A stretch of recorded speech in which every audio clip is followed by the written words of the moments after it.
was my day so far today. But Austin had his Taekwondo test, and that was cool. Oh, I saw that. Yeah, that's good. Thank you. Yeah, he busted down 3 boards and did his stuff. So it's still first degree black belt, but it's different levels of degree black belt. So he's now going to be rewarded his second sticker of his first degree black belt. What do you do with the stickers? The stickers, they go on his black belt to see the levels. Oh, that colored tape. Yeah. The girls were in karate, and they would get the tape and then the stars. Okay. Yes. Yeah. So he has some stars on that, and the certificate he gets this time, they actually keep it at this dojo, and they have a record of all the different tests. And once he completes all of those, then he gets tested for the second degree black belt. But they only do those tests twice a year, so we'll see. Okay. But between that and getting dragged across the backyard, my dog. He didn't get in trouble for forgetting his dad's water bottle, did he? No, he Okay. didn't. I didn't worry about that. You're good. So, hi, welcome. We're YouTube Live, not Facebook Live. We are totally live. It's a recording. We're here. Hi. Thank you for joining us. Welcome, everybody. We're going to hit the record button. Are you about ready to go? I'm ready. Okay. So, we're going to do it to it. I do have a set available if anyone wants to chime in on this. Anyone who's here? And here we go. Everybody looks away. You know what? They don't even want to make eye contact with us. Let me double check something real quick. I want to make sure we are on something. Hold tight. I just wanted to double check that. Alrighty. Cool, yeah. So let's hit the record.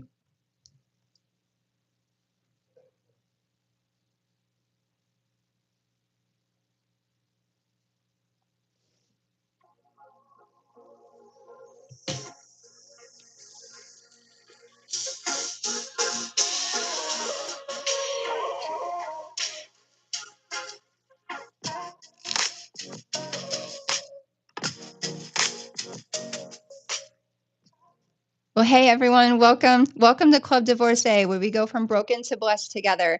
And I'm Elizabeth, here with Angela. And we want to welcome everybody as we are, for the second time, newly and improved, because we got to work out some of the little tweaks and everything about this. But we are YouTube Live instead of Facebook Live. So if you're jumping on Facebook, I hope you're not, because I did do a video recently to jump on YouTube. And if you haven't yet, hit the subscribe button so we can continue spreading the love throughout the entire world. Some places such as Vietnam and Singapore and South Africa and England and Spain, like everyone's chiming in, which is amazing. So we want to continue spreading the love. So hit the subscribe button, and we totally appreciate that. We're here hanging out in Carmel, Indiana, and today's topic is actually going to be a pretty cool topic. Yeah, I think it's a great topic. Yeah, it can relate in just people everywhere. Yeah, not even divorced people. Exactly. It can relate to a professional field. It can relate to the dating field. It can relate to just about anything. My 9-year-old is going through this as well. But yeah. But this topic we're talking about is actually how to rebuild your confidence after rejection. So pretty cool topic. Yeah. Very relatable. Yeah. I did quite a few research, and I know you did as well. Some of the credits that I wanted to give a shout out to are the thoughtsoflifeandlove.com, Dr. Aziz and his confidence program. He has one that's called the socialconfidencecenter.com, on an article about his program. There is Psychology Today, BetterHelp.com, RiseWithinJournal.com, and there's even a book that you can get on Amazon, by the way, like you can get everything else, How to Overcome Rejection Syndrome by William Vanden. So shout out to all that. And I will give a shout out to ChatGPT, because I did ask that. I don't know if you call it a him, her, that, it, what, I don't know. I asked them for advice too on this. So it's really interesting on the results that I got from that. And I know you also added in some biblical things too to this. Yes. So awesome. Okay. So let's get started. How to gain confidence after being rejected.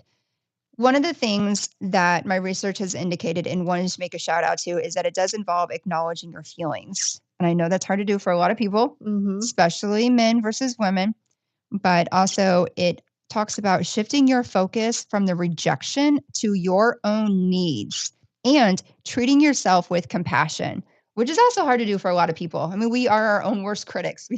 Yep. All the time. So some of the steps that we are going to dive into, the first one, allow yourself to feel. Again, it's a hard one, but acknowledge your emotions and give yourself permission to grieve. Now, we did talk about the grieving a few podcasts before. So if Mhm. anyone has not heard about that, definitely listen to it. It's an awesome, awesome topic. And it is an awesome podcast. And it's real and it's true. And people do grieve at just different stages in life. Mhm. But it is something that is considered a crucial step in the healing process. So if you haven't grieved yet, chances are you will. Or maybe you have and you don't know it, but it's grieving. You're going to know it. Mhm. So definitely get in touch with your emotions. Really know what is going on with your feelings. The second step is to separate the event from your identity. Now, I know you and I've talked about identity. It was talked about a lot in all Right. of our research. But instead of viewing rejection as a reflection of your worth, see it as a moment that did not align with your needs or expectations. So, I mean, that took me a minute to actually dive in and really grasp that step. I'm like, okay, so instead of viewing it rejection, I'll say it again, as a reflection of your worth, see it as a moment that did not align with your needs and expectations. Mhm. So again, your needs, your expectations. Right. Think of it as like a learning process instead. Number 3, self-compassion. Treat yourself with kindness and understanding. I'm terrible about that. Recognize that you are not alone in this experience and that it is a natural part of life. Being a person who is my own worst critic, I do struggle with that personally, but that is a very true step. Mhm. The next one is to build resilience. Focus on your strength and skills. Rejection can be a learning experience that helps you grow and become more resilient. Pretty good, true Yeah. fact on that one. Number 5, it says seek support. A hard one, a very hard one for a lot of people. Talk to friends, family, or a therapist who can support and guide you as you navigate through the challenging time.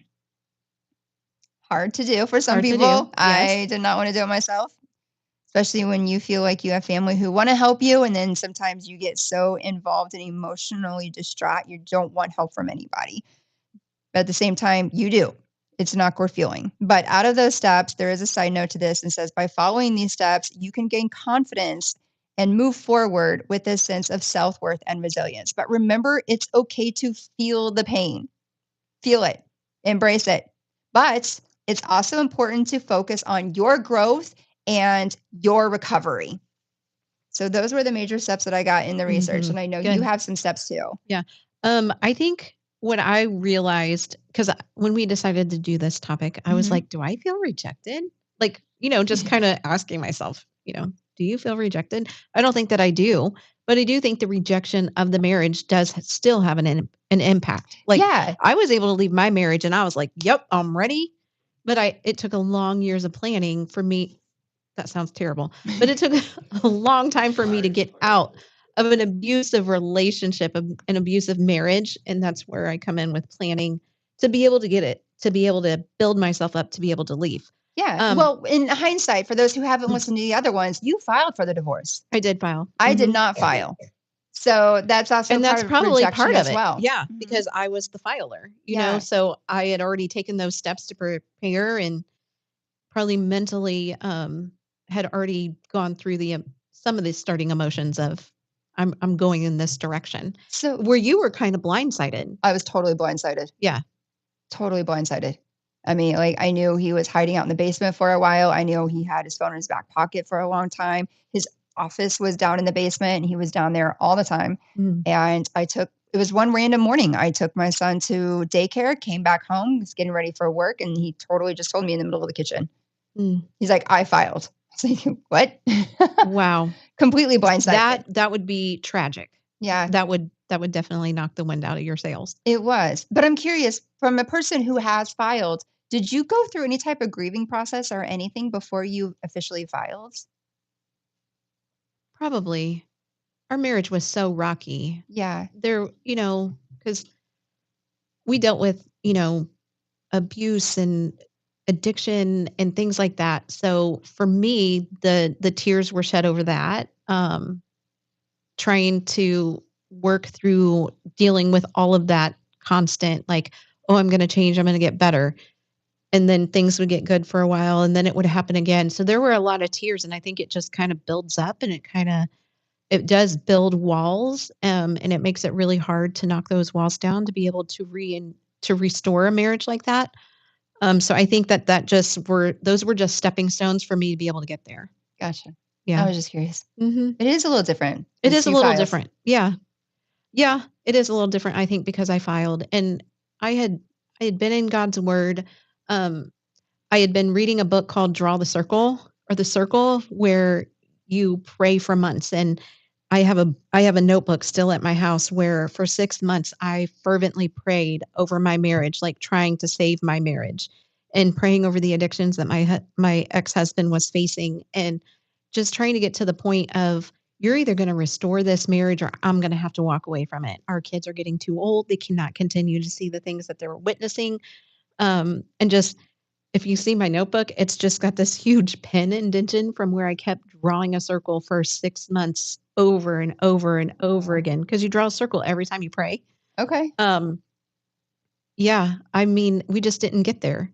And it wasn't in God's plan for that marriage to, I think, continue. People might not agree with me on that one, but some things are just not restorable and some things you just have to put an end to and walk on. Sure. Yeah. Okay. Okay. What else Yeah. did you get? So I thought, just how does divorce or what does divorce affect? Like, what does it affect in a person? And some of the things that I found was your confidence, which is, kind of obvious. Your self-worth, it leaves you, I'm sure, feeling pretty worthless. It definitely breaks down your trust. I know that I just celebrated 3 years of being divorced and I still, Congratulations. thank you. I still have trust issues. Like, I don't know if I'll be able to, I don't know if that's one I'll be able to regain. I think a lot of people have Moving trust forward and- issues. I do too. Yeah. Okay. Speaking of my 3 years, do you celebrate your anniversary? No. You don't. I Wait, wedding anniversary or No, your divorce divorce anniversary? anniversary. No, I don't celebrate either one. May 4th was my 3 years. And I was like, I wonder if I should text him and wish him happy anniversary. That's hilarious. I didn't. I thought about it. Well, mine is February 10th of 2020, literally right before the shutdown.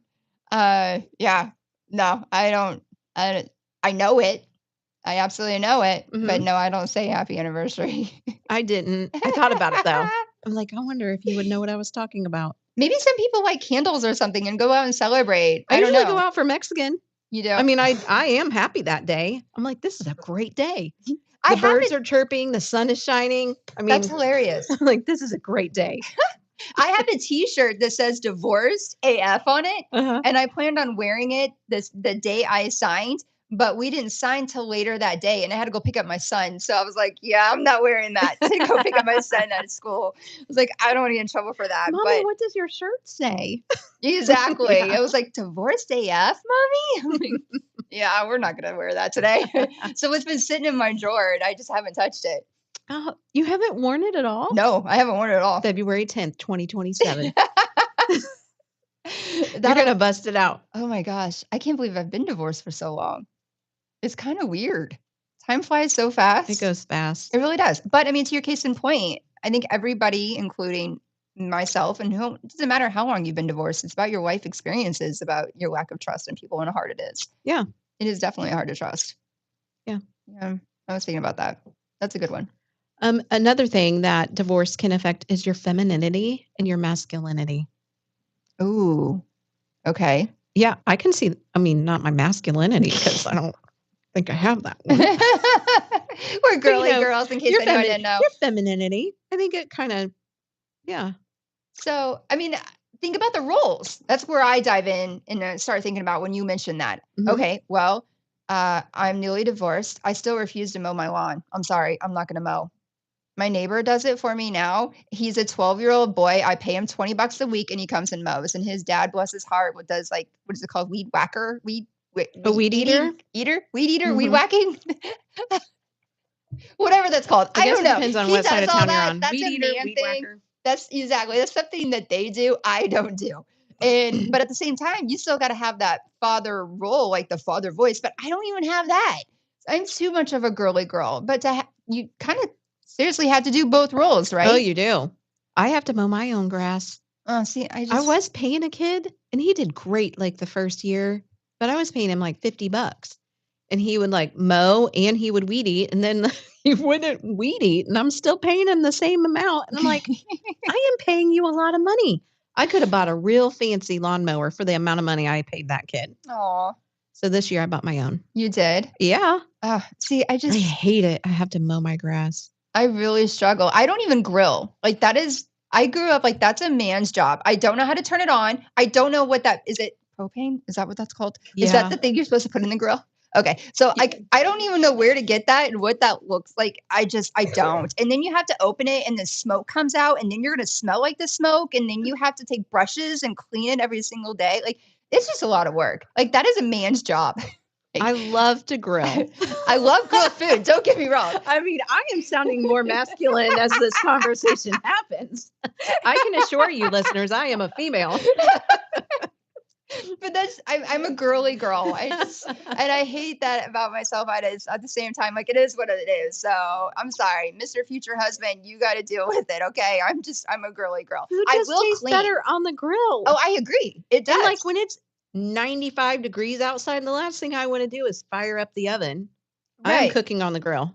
And I wish I could be that girl, but I'm not. I'm like, okay, it's a beautiful day to grill. I'll go ask my neighbors what they're grilling, like I almost did the other day. No. Could you just throw this chicken on? No, so it was just a couple days ago. It was like a Monday night. I have a group of neighbors. God love them. They're a different culture, but it was 10:30 at night. They had their grill going. And I took my dog out and I'm smelling that grill. You know how close Oh, I was yeah. going over and asking for one more? Like, do you think you can like put one more on the grill? Can I have one of those? And I mean, it's like a good burger. And I was like, I will take that burger. I'm like, please, you got one? Because I just won't. So I'm like, I'm sorry. If I am like, I'm a girly girl. If I want grilled food, we're going to go out. We're going to go to a restaurant. I'm going to get a blackened chicken. I'm going to get something on the grill. I'm going to get a steak because those are awesome. Who doesn't love steak? Mm. But I'm not a griller. To me, I grew up being, that's a man's thing. I can't. And but I also don't know how. Like, It is scary. I have a propane grill and it is scary trying to light that thing. Like I'm really scared that I'm going to blow myself up every time I have to light it because you got to turn on the gas and you can hear it. And then you got to push the little igniter in and it goes tick, tick, tick, tick, tick.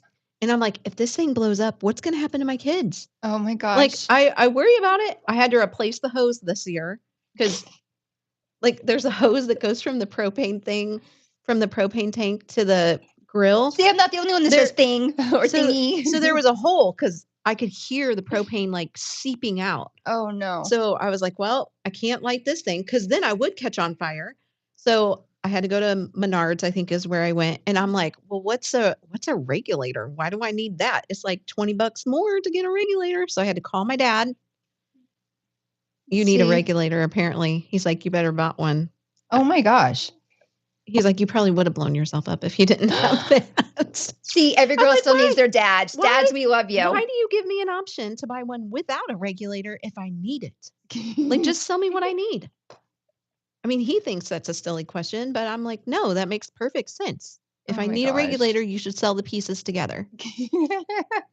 But that's just Don't give prime me example. the option. Don't give me the option to save $20. Mm-hmm.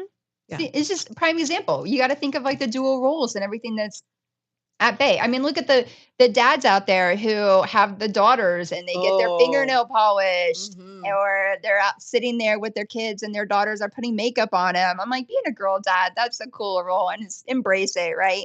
But there's different roles. I mean, stay-at-home dads, think of the stuff that they have to do. Think of like they do the dishes, they do the laundry, they do the yard work. I know a couple full-time dads at home and they got a lot of roles at play too.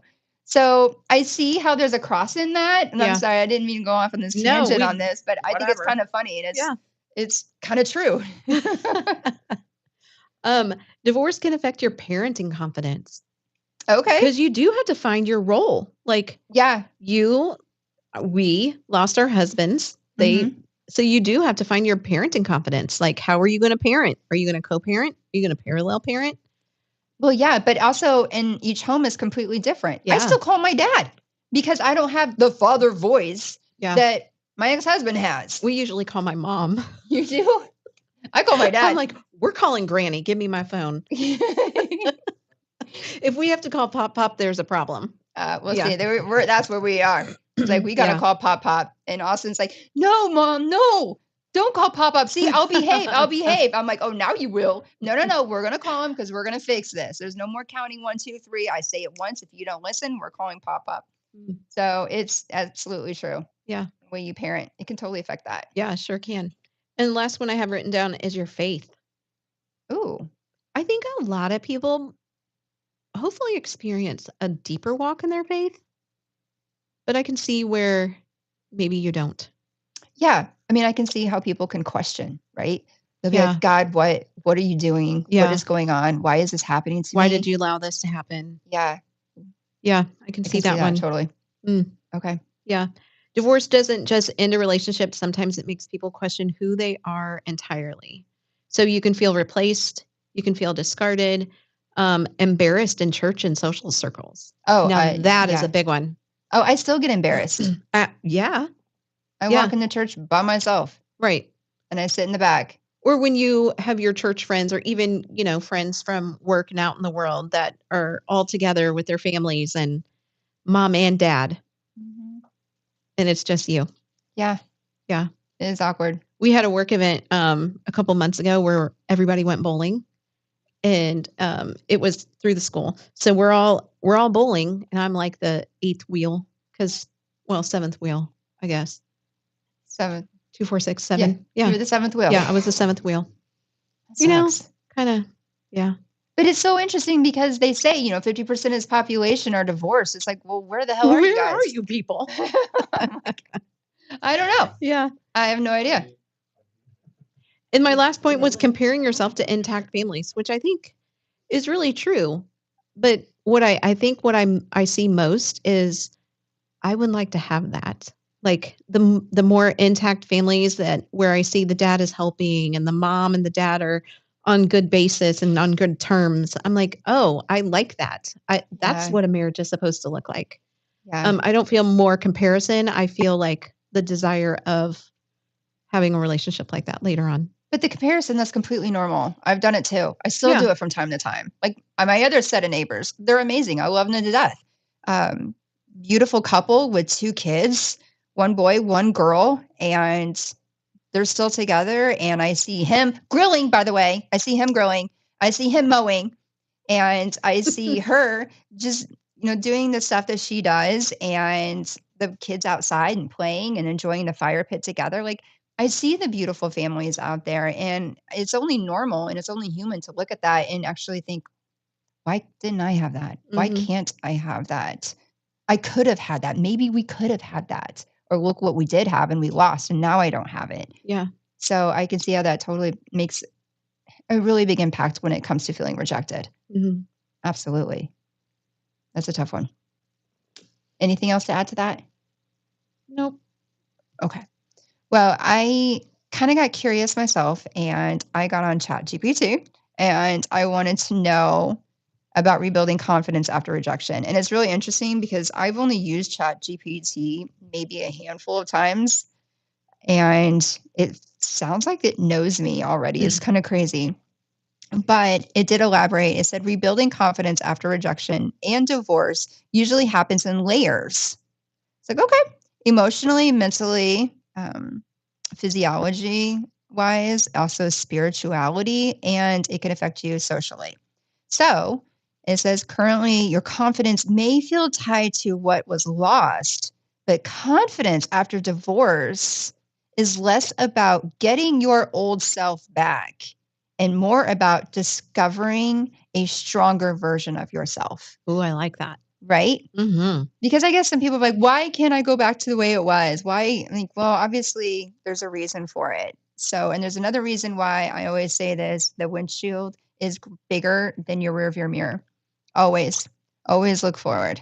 So, some practical ways to rebuild it. Thank you, ChatGPT. Number 1, it says stop letting the rejection define your worth. I know we've talked about our worth, Mhm. and this immediately resonated with me in a business sense because I've always been told when it comes to starting your own business, having your own business, and no matter what in life, always know your worth.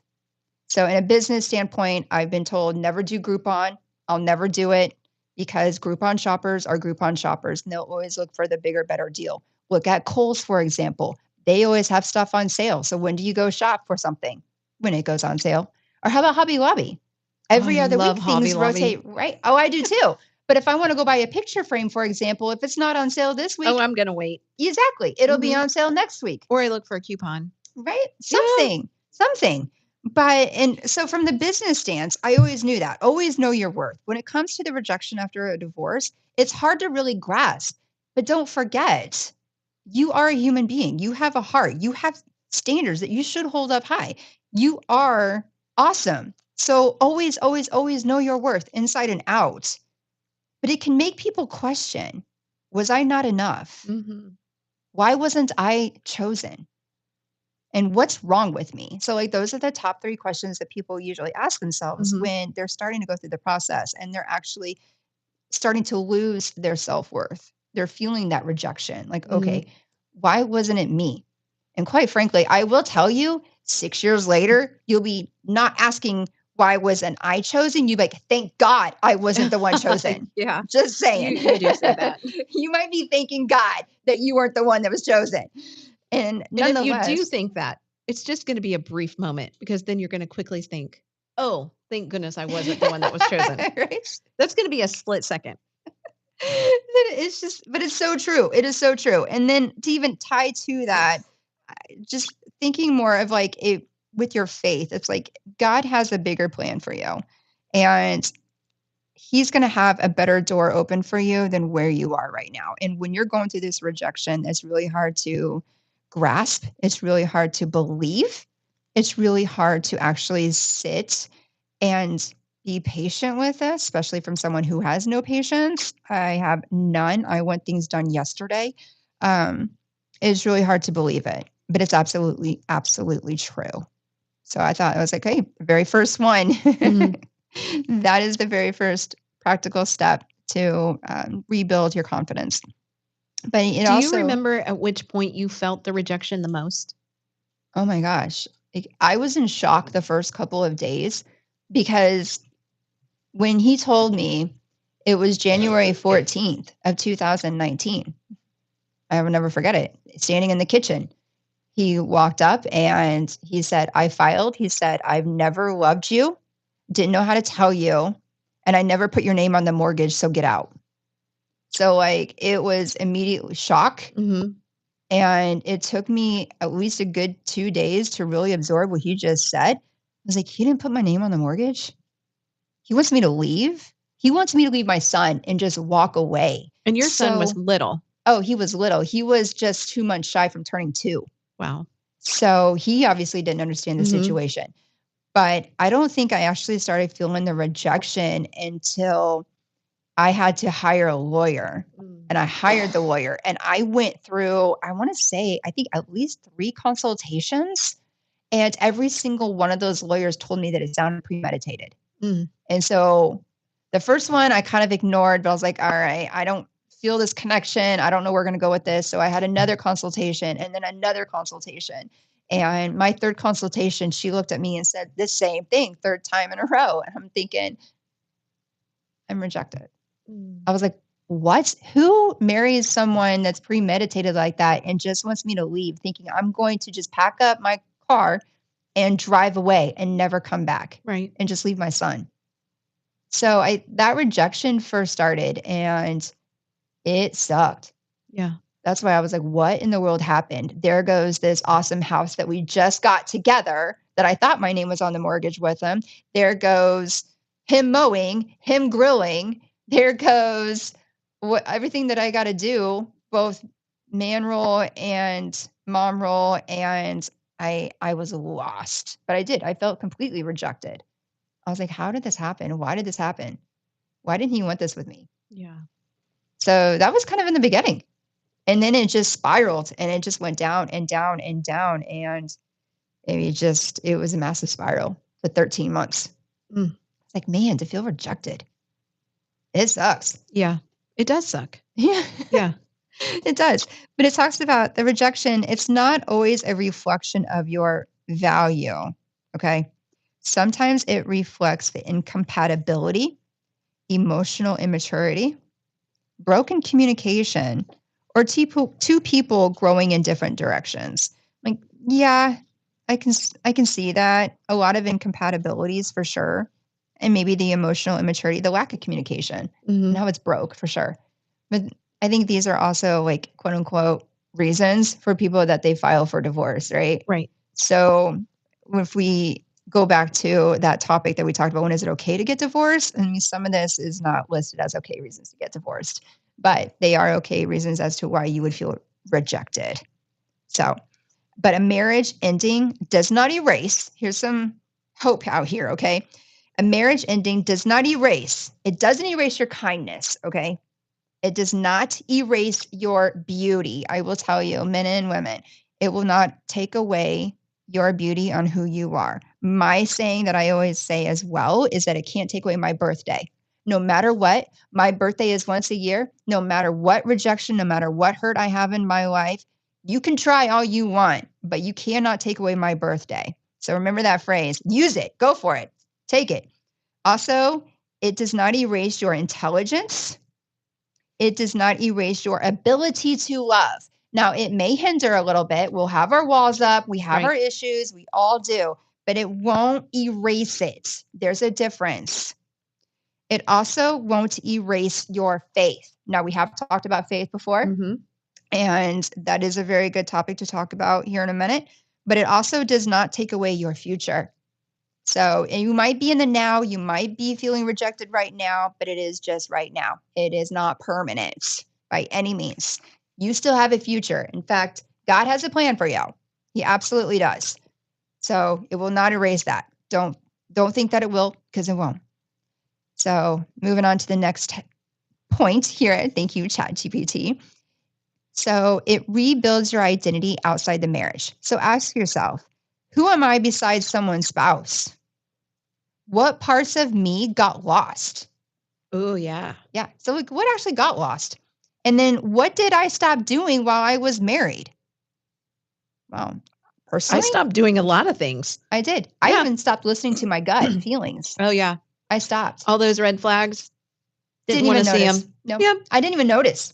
Didn't even pay attention because I was so in tune to being the wife, to being the mom, to being in this house, to being in a neighborhood, to being in the Mhm. burbs, to be this total Hamilton County Mhm. mom. And I was so in tune that I didn't pay attention to anything else. So I lost a lot of stuff. But what part of you got lost? Knowing yourself, I think. Yeah. I think that was a big one. So side note on this is where the confidence starts to return. So ideas, try a new hobby or hobbies. Create routines that are yours, no one else's. I started a routine and it became a habit. Every morning I wake up, I have my cup of rice. I sit on my couch with my Bible and I do my morning readings. That is my me time. That is what became a hobby of mine. And that is my routine. Also, create the routines that are yours. Once you create the routines, they become hobbies. Set personal goals. That's always a good one. Must-haves. Write them down. Put them on your fridge. Let's see. Rediscover your passions. What is it that you're passionate about? Yeah. What is it that you like to do? What is it that just totally inspires you in life? So that was a good one. Also, build your own peace. So what does that look like? What is it that you can do for yourself that's just for yourself, that makes you calm, that makes you happy, that makes you feel good about yourself? I.e., ChatGPT told me, here's the funny part. As a podcast host and wellness focused person, you already have pieces of identity that exist independently from your marriage. Lean into these. I was like, what? I would like to see what ChatGPT says I to couldn't me. believe it said that to me. I was like, Go drink a cup of coffee and eat some dark chocolate. You'll be just fine. it's funny how it knows you so well. I was like, wait, did I tell them I was a podcast host? I don't even remember saying that ever to ChatGPT, but I do get on there for research. So I don't know. And how did it know that I was already a wellness focused person? I don't know.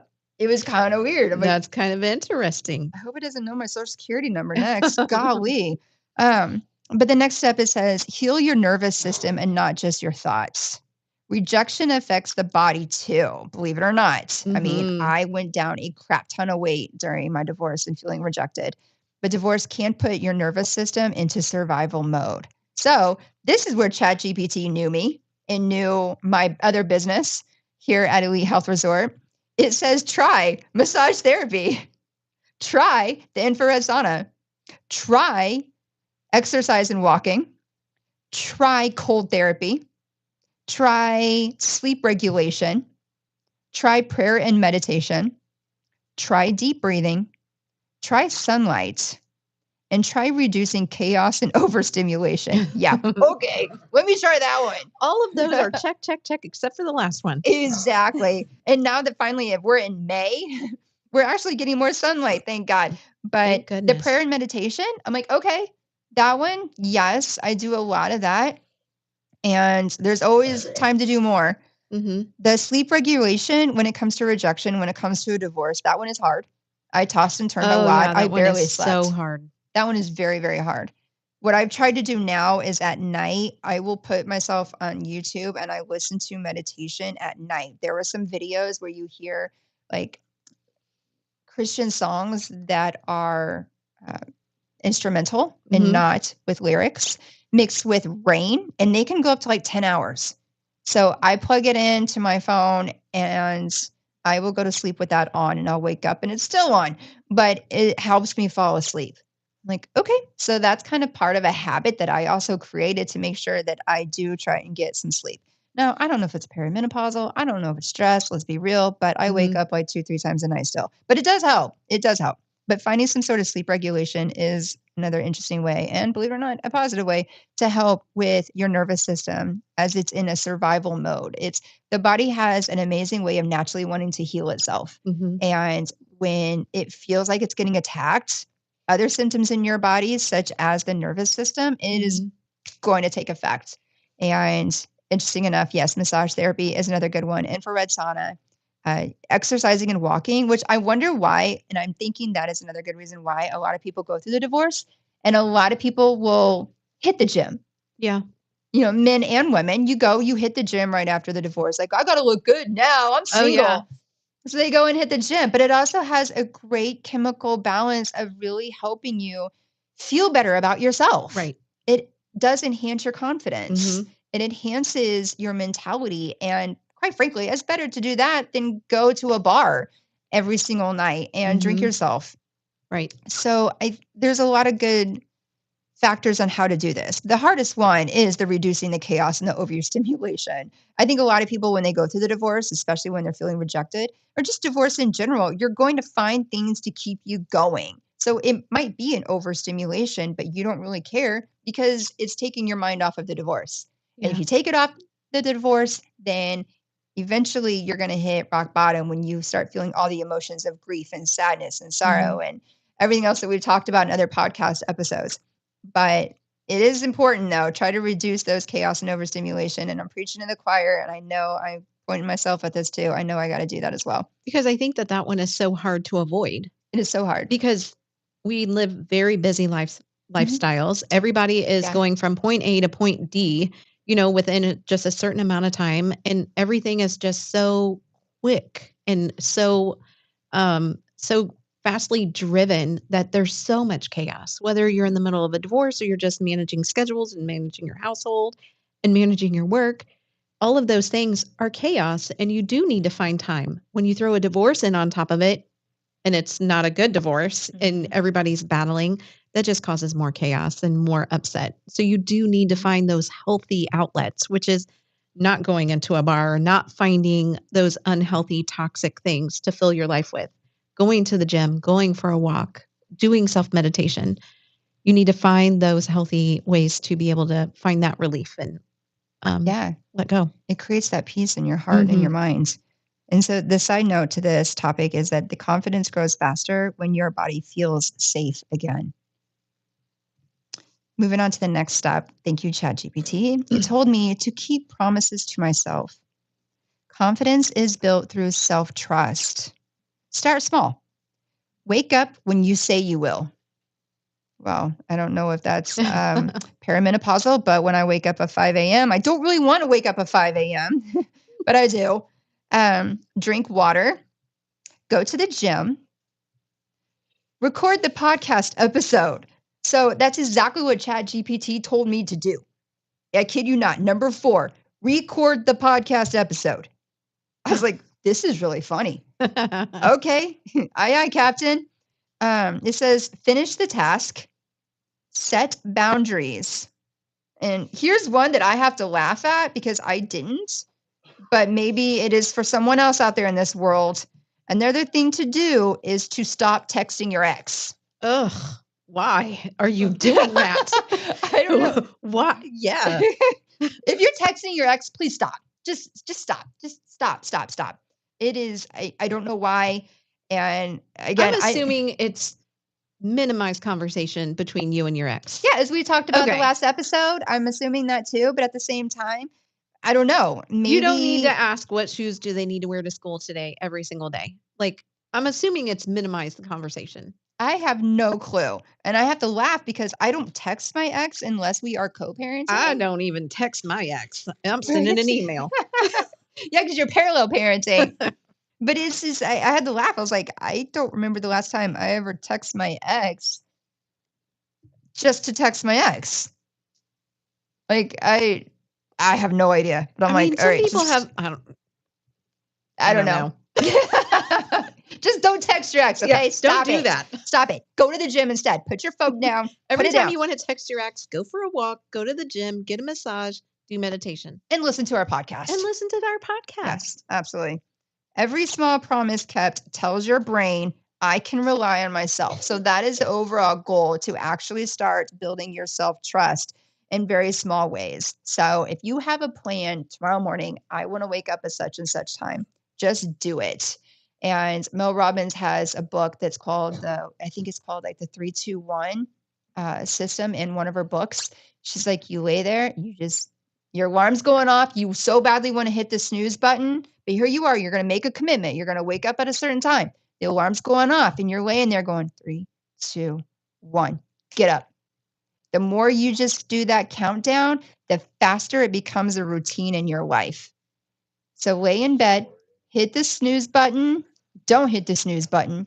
3, 2, 1, get up. You want to start drinking more water? 3, 2, 1, go get that water. You want to go to the gym, but oh my gosh, it's so cold outside. You really don't want to put on your gym clothes and walk outside in the cold. And you're sitting on the couch staring at your fireplace and you're just like, I really don't want to go. Look at it. Count 3, 2, 1, go. And the more you do that countdown and the more you force yourself to go, every action taken, everyone in this room is laughing at me for whatever reason. And you guys haven't tried it. But do the countdown. 3, 2, 1, go. And it will become a habit. And I actually was listening to a book right now by Keller is his name, and it's called The One Thing. And it's a very good book. It's business book, but it also has a lot of personal things in there too. And he even said it as well. But I think the stat, if I remember correctly, in chapter 15, maybe, he talks about how the more you do it, usually it takes about 3 months for it to become a habit. So it's not very long. It's not. So there's hope out there. If you wanted to try and change something and try to start small with your self-trust, do that 3, 2, 1 countdown. But once you get 3 months into it, it becomes a habit. And that just becomes who you are. And you probably don't even have to do the countdown anymore. So moving on. Number 5, change the way you speak to yourself. Oh, yeah. Yeah, totally. After rejection, people become internally cruel. They tend to start thinking, I'm damaged. Nobody will want me. I failed. Actually, that was my big struggle. I said I failed. I told my grandfather I failed. So it does happen. It can happen. You might feel this, but I promise you, you are not damaged. And somebody will want you. And you are not a failure. So instead, replace it with, I'm healing, because that's exactly what you're doing. Replace it with, I survived something hard. because that's exactly what you're doing or what you have done. Mm-hmm.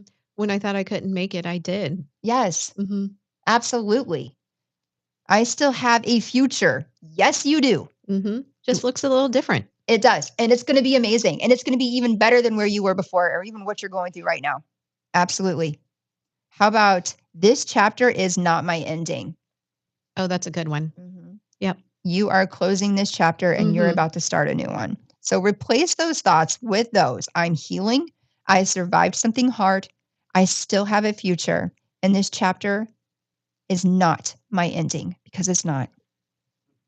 Moving on. Don't rush validation through dating, Oh, that's a good one. right? Yeah. It's tempting to seek confidence through attention, dating apps, or being wanted again. But external validations, they fade and they fade quickly if internal healing hasn't happened. Absolutely. So we all know people like that who bounce from relationship to Mhm. relationship to relationship. My ex, i.e., once they're done with one, they're immediately on, I kid you not, 24 hours later, they're immediately on a dating app and they're immediately trying to find someone else, going out on a date. Like there's people out there and they quickly want to hop from one person to the next for that validation instead of actually self-healing at the same Mhm. time. Well, in fact, we even talked about this in another podcast. I was like, when is it okay to date after a divorce? Yeah. Some people say it's within a year. Some people will say it's when your heart is actually safe to date again. When Mhm. are you actually healed enough to date? So people rush though. They rush for that validation for the dating because people want to feel the love. People and all, like we want to be loved. We Mhm. all deserve to be loved. And some people just want it faster and desire it before they're even done healing with the previous situation that they're in. I think that when my ex brought the first girlfriend that he had, I don't even think the word girlfriend was in their vocabulary, but it was the first girl that he brought around our kids. I think that's the first time that I felt the sting of rejection. Oh, really? After the divorce. You know, Uh-huh. like I think that's the first time that I was thinking, I don't know who that person was. I don't know anything other than her first name. It's the only thing that I know about her. But I think that brought up a lot of memory, or not memories. It brought up a lot of thoughts of what's better about her? Why couldn't you what does she have that we didn't have? Why was our marriage not worth fighting for or saving? You know, like Yeah. that was the first time I think I felt the rejection. Well, did you ever think of, oh my gosh, what in the world did he see in her? What does he like her for? No. You never thought that? No, because I don't meet these people. Okay. Like I choose not to meet the girlfriends. Our kids are older. Mhm. If they were younger and, you know, I needed to worry about who our kids were with, then I would probably insist on meeting them. But no, at this point, I'm like, my kids are teenagers. They know how to they have phones, and if they can get a hold of me if this girl's a wackadoo or something. You know, like, no, I have not. This would be a really good podcast in the future talking about like our exes and their dating. I mean, he does not pick good ones. Well, I don't want to know about all of my I think my kids exes, are making but faces, or at least one of them is, because I do have my kids here today. Again, I know one is just completely not listening. She's got one her is headphones completely on. tuned out. Yeah. Completely oblivious that we're even speaking, but the other one is nodding her head. I'm That's sure so she's funny. got some stories Oh my gosh. because she did have the pleasure of meeting them all. Yeah. Well, I mean, but you're absolutely right when it comes to feeling that rejection when your ex does start dating. And it's not because I wanted to be with him. There was no shred of my being that wanted to even consider fixing things No, with him. and But I did feel it. there was It a time. hurt. It does. There was a time where I found out. My dad told me, like, I'll back it up a little bit. My ex told me that he was going out of town. Come to find out, my dad saw him at Lowe's with his new girlfriend. It's like, so my ex lied to me. He wasn't out of town. He just didn't want to take care of our son that weekend Oh, because he wanted to spend it with his girlfriend. okay. Yeah. Well, I saw this girlfriend and I'm like, what the hell? Like, I was like, what? Ew, ew, ew, ew. I mean, plastic surgery, like you couldn't believe in this itty bitty, tinny little different cultured person who's a paralegal. So then that encouraged my ex to come after me more for legal issues. I was like, okay, you're putting your business in our business. Get your booty out of it. This is Yeah. between him and me. And then I'm like, oh, she's over there when my son's over there. What are they doing? Mm-hmm. I'm like, wait, what is she saying to my son? Is she hugging my son? Did she say that she loved him? Like it's the very Right. first time, and you do feel rejected because like, wait a minute, we could have had this house still. We could have had this happy family and everything. And this girlfriends? Ugh. Like what the heck was he thinking? I don't I'm know. sure it doesn't sting as much now. No, Because but I know like the last girlfriend who he's no longer with, my kids loved her. Like they really liked her and she seemed genuinely sweet. And I know that she had kids that were around the same age as ours. And she seemed like a really nice girl, you know? yeah. Thankfully she got out, but Mhm. for her safety. But you know, like I think she genuinely liked our kids and I know my kids liked her. At Yeah. least this one. This is the one that they liked. Yeah. But, And so it's perfectly normal to feel rejected, especially when your ex is moving on and dating other people. yeah. That And is to see perfectly her, normal. I have seen her, you know, say things to my kids. And when we did the Christmas program at church, I know that she gave them a, you know, a hug. It didn't sting as much. So that I think working through that rejection and Mhm. you see growth. Again, Eventually you see growth. yes, and knowing your own worth, knowing your worth. The strongest confidence, it actually comes from peace. So it takes time. That takes time. Your boundaries, your self-respect, your emotional stability. That's a big one. Mm-hmm. And your purpose. Not from who is going to text your back. Okay. So don't hop from the next person, from person to person. Like, who's going to text me back? Who's going to text me back? Oh my gosh, I want to go on a date so badly. Who's going to text me back? Oh, I'm on Bumble. Like, I don't know Bumble, but something about like, aren't women in charge or something? I don't have know. no idea. I don't know. Well, it's like, what on dating app? And they go right.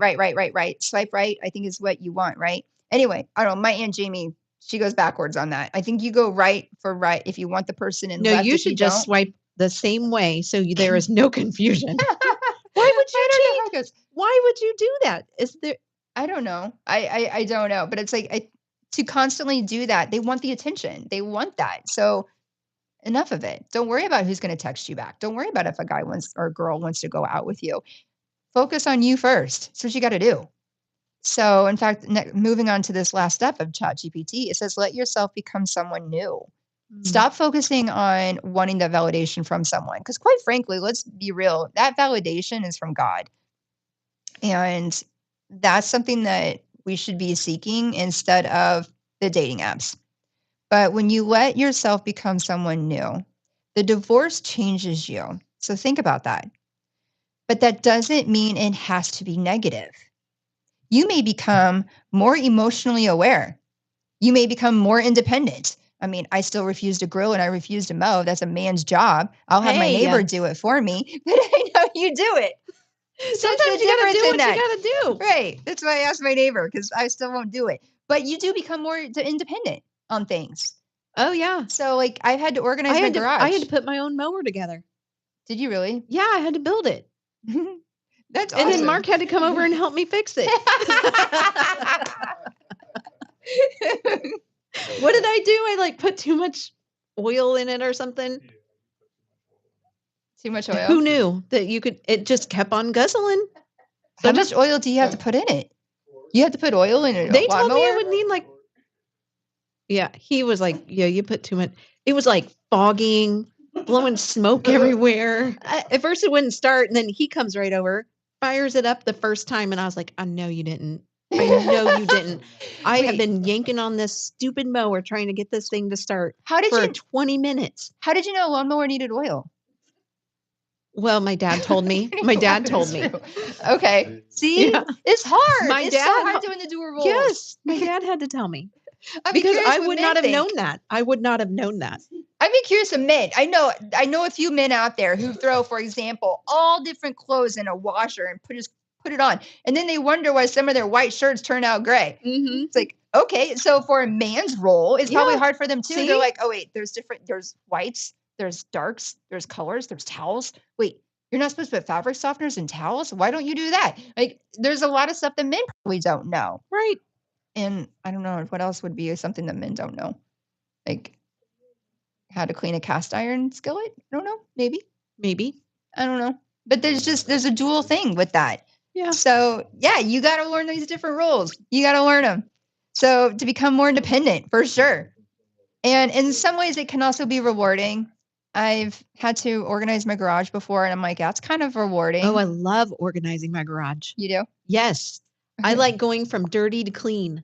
Like it's just, It's something kind of rewarding. and that's probably why I like mowing my grass. Because when I get to mow my grass and then everything is perfectly manicured, I can go out on my back porch, drink my tea or my coffee, and you can just and watch. I just look at the lawn. I'm like, this looks really great. But you did it. I did it. You did it. Yeah. You became more independent.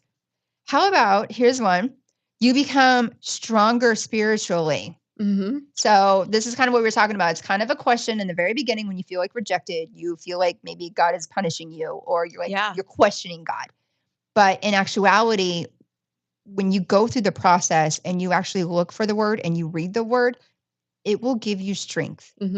And it'll make you stronger, and it'll give you that courage to step and go inside of a church, whether you're by yourself or you're with a family member or a friend.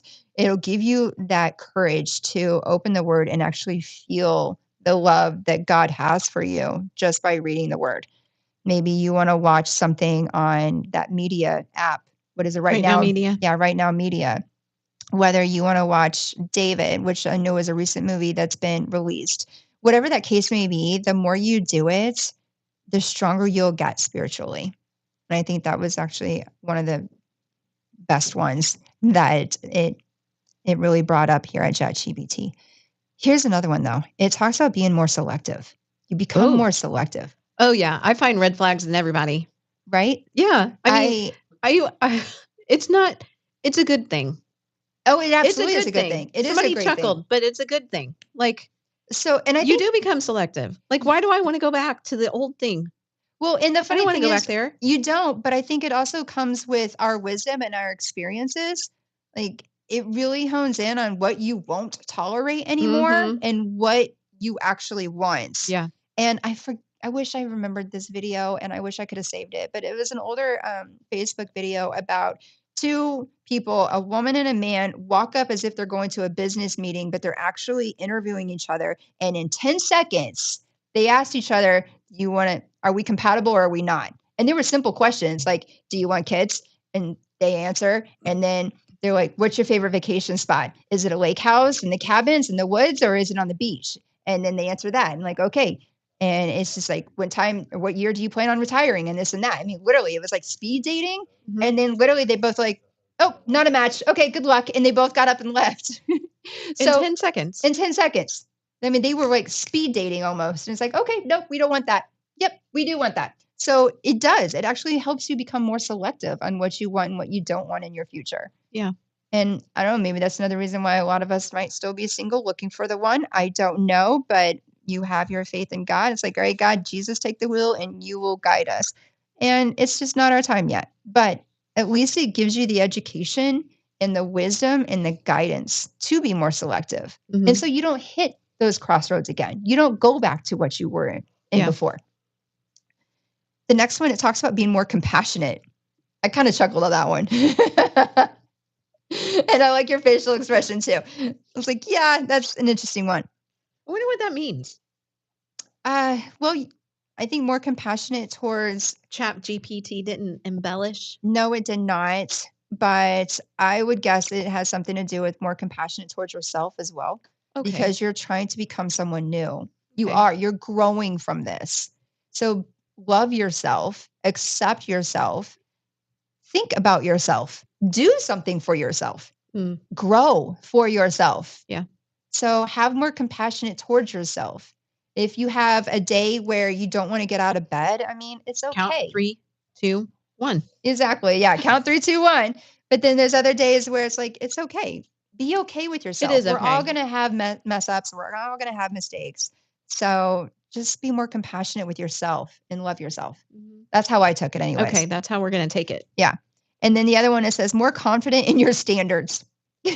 Be confident in your standards. Absolutely. Be Yes. selective and confident about it. Yes, totally. Be Yeah. willing to walk away if it is not your standard. Okay? Yes. You know, I went on a date not recently. It's been a couple of months. Yeah. And it was a guy that was friends with people that we're friends with. Like Okay, friend of what a is friend that? kind of Friend thing. of a friend.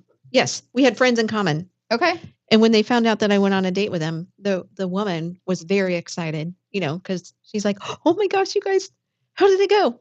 Not good. Like, nope, not Oh, interested. no. You know, like there was nothing wrong. I just saw a little. I wasn't willing to budge, and I'm going to be selective, and I'm going to be okay about it. As you should. Nothing wrong with him. Mhm. Really nice guy. Okay. But I was very like upfront, like, nope, ain't happening. Yeah. Yeah. Okay. And That's your standard. I didn't feel bad about it. Nor You should shouldn't you. feel bad about it. No, exactly. You should Yeah. not. You should not. But on a side note, it says sometimes the most confident version of someone is the version that emerged after heartache.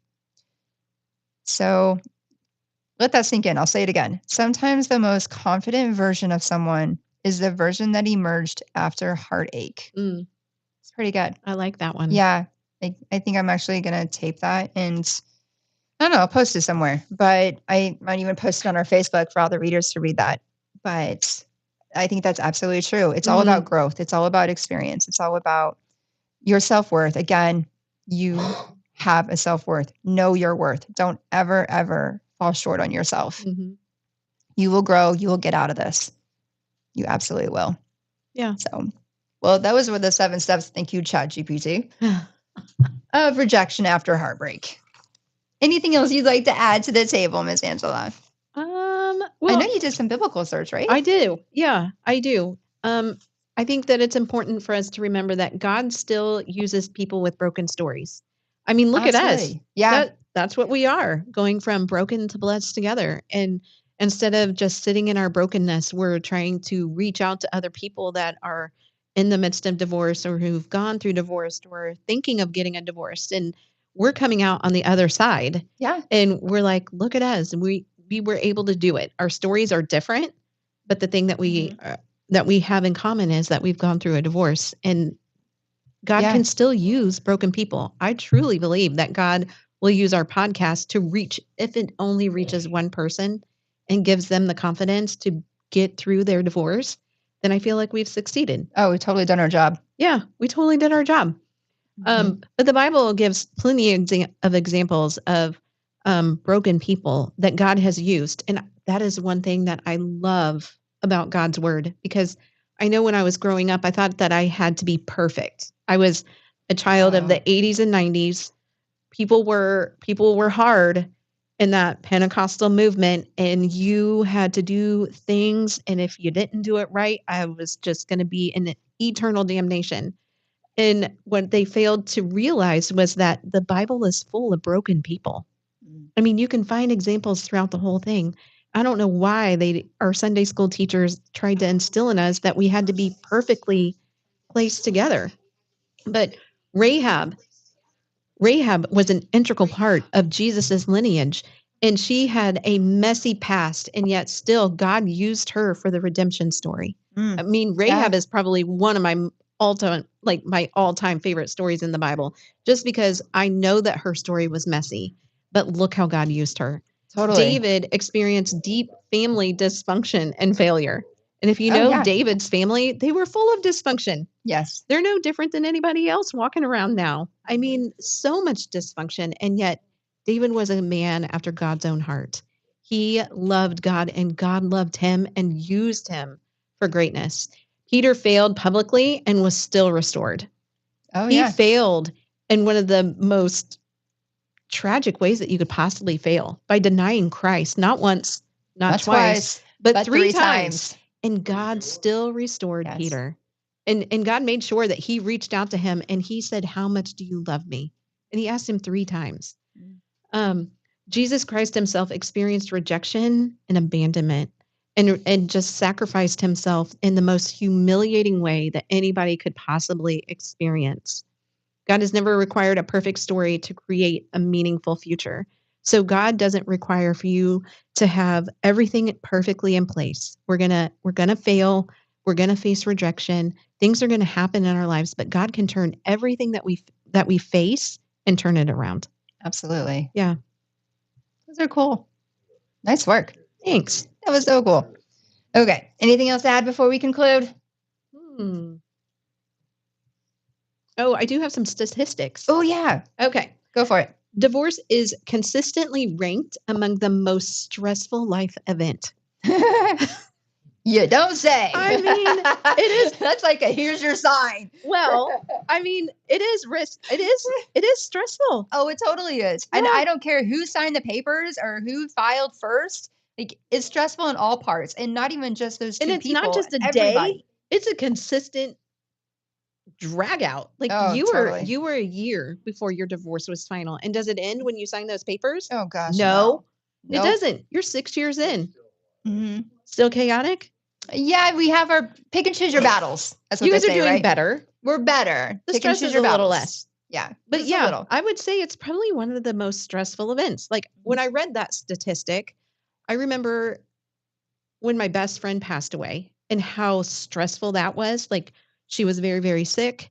It was a stressful time. But it triggers a lot of different emotions as opposed to divorce. Mhm. But yes, I would have to say divorce was probably the highest. Okay, Yeah. I agree. Yeah. Studies show rejection activates the same pain centers in the brain as physical pain. I see that. So I know your dog drug you across the yard today. Yeah, I'm a little sore.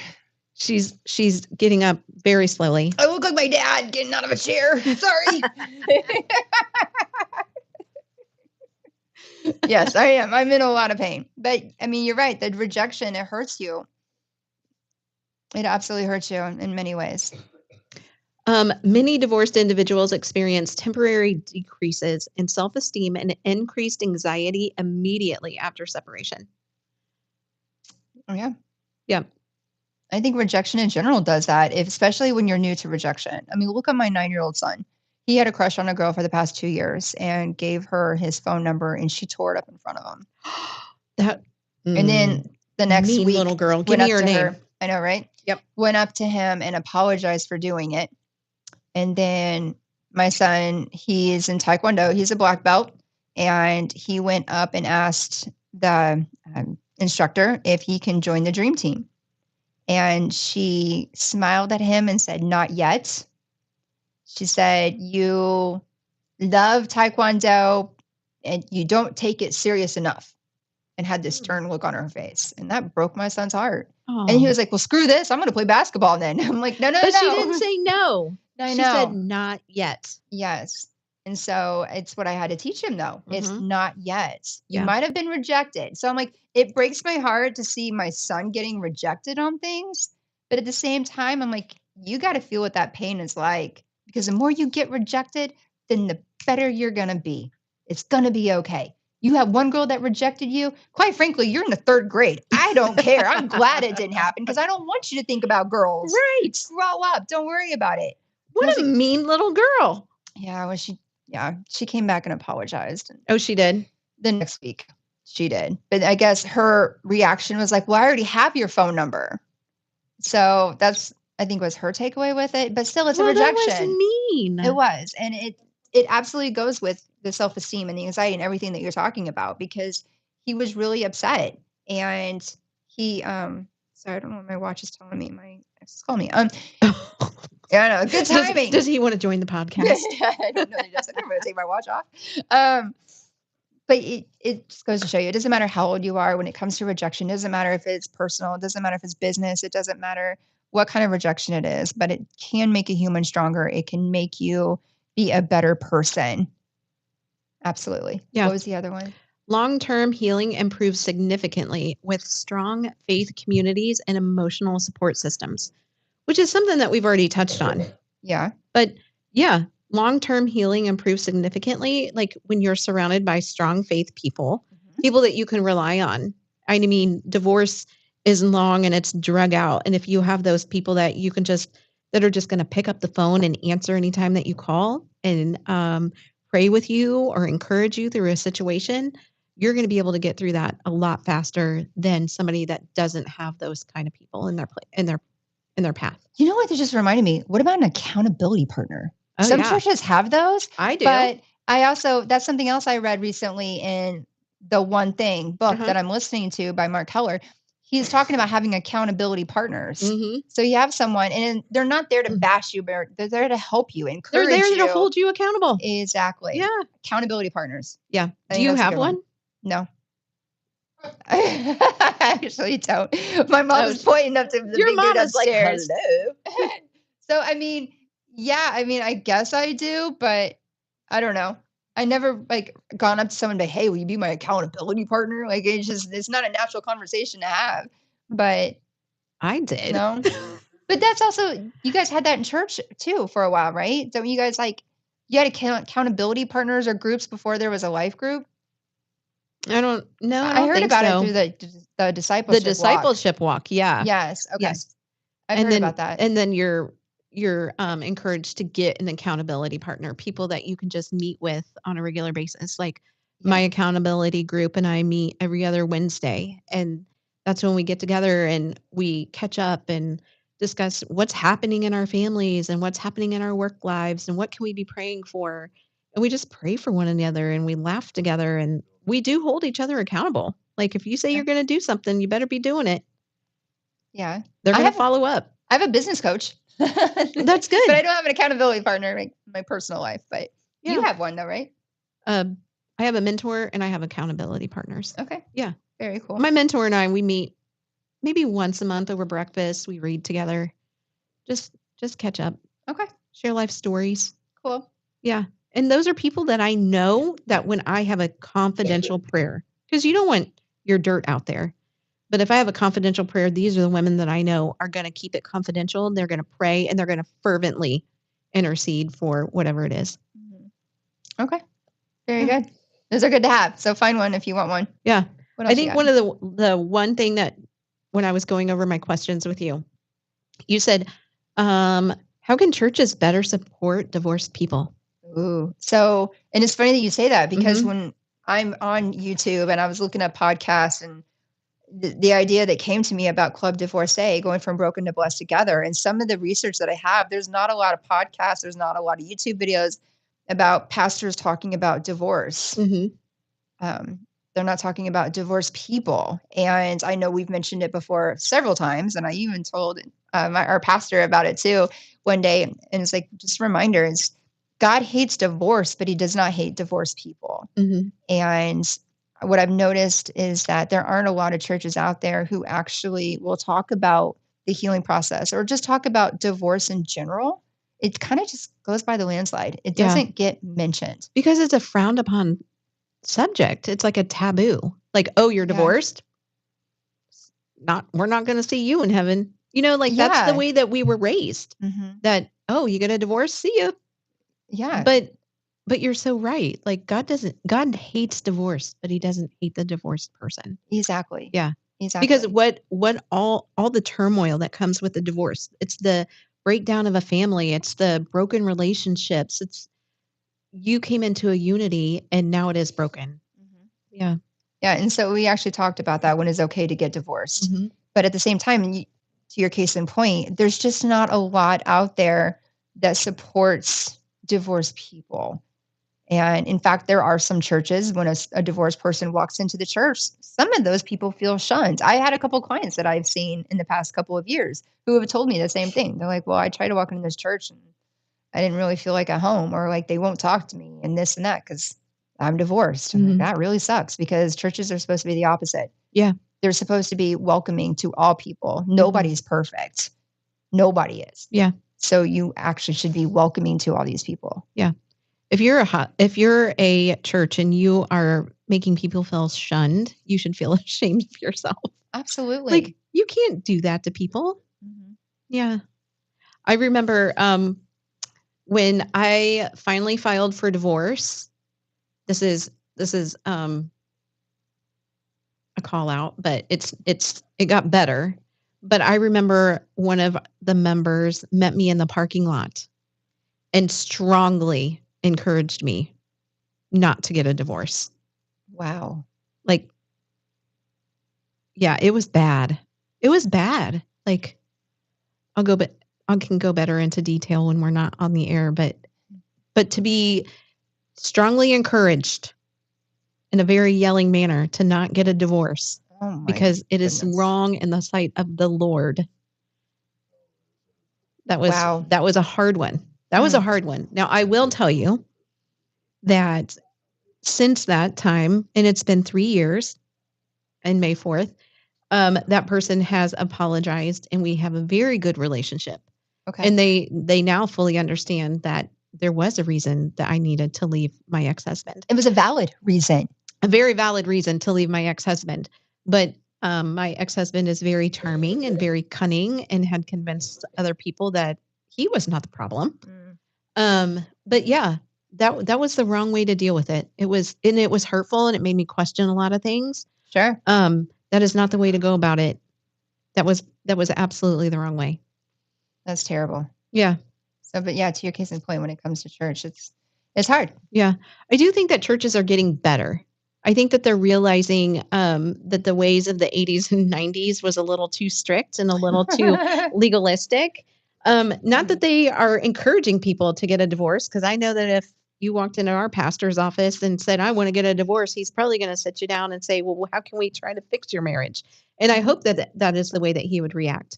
But you shouldn't be loving people. They're broken people, and sometimes they're facing really, really difficult situations, and you should just be loving on them and loving their children, and seeking them through. It's no Absolutely. different than any other life situation. You should be praying them and making them feel welcome. Totally. Yeah. And even the members of the church, Yeah. anyone who attends the church, still be welcoming. Yeah. I just wanted to highlight that too for people. Yeah. Welcome people. But yes, absolutely. All right. Anything else on there? I don't think I have anything else. Okay. Well, that was a really good topic. And I think this is the longest podcast we have ever had. Who would have thought? Huh. I know. We're like 1 hour and 15 We minutes had a in. lot to share. We did. And I think we about could probably rejection. still share.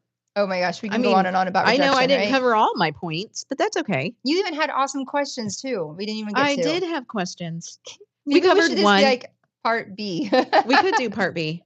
And just do a bunch of questions and answers. I don't know if anyone has chimed in on YouTube and left comments, but we can always bring those topics back up as well.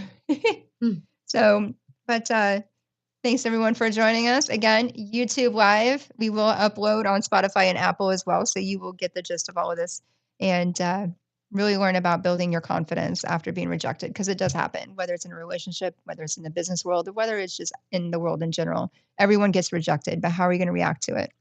And also, how are you going to build up the confidence in you? Because you are worth it. Know your worth. God loves you. Peace be with you. We are going to finish in prayer. If you'd like to join us, please do. If not, thanks again for attending. Go and make it matter. Miss Angela? Hey, Lord, we are just so thankful for all of our listeners that are either joining us live or will later on find us on this podcast. And as we talk about rejection that can be felt in so many ways, whether it's the work atmosphere in friendships or relationships and in broken marriages, Lord, our whole entire society faces rejection. And we just ask that all of those people are reminded that this is not the defining of who you are. Your identity is found in Christ. And that if you're facing the rejection and you're going through the situation of feeling the loss and the selflessness and the rejection in itself, Lord, we just ask that you turn to Christ, that you find a faith-filled church of believers that can lovingly accept who you are and embrace you, and just prayerfully intercede for you. Lord, we're thankful for the reminders in your word of all of the broken people, Rahab, Peter, David, and your son, Jesus, that did the ultimate sacrifice of his life on the cross. We're found that there are broken people, and yet you still used them.